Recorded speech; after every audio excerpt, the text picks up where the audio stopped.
rough it back a bit.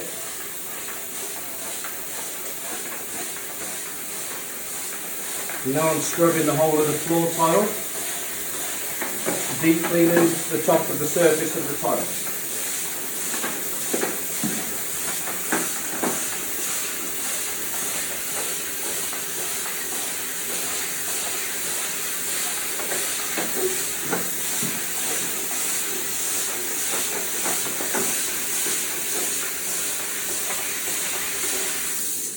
Put the vacuum on.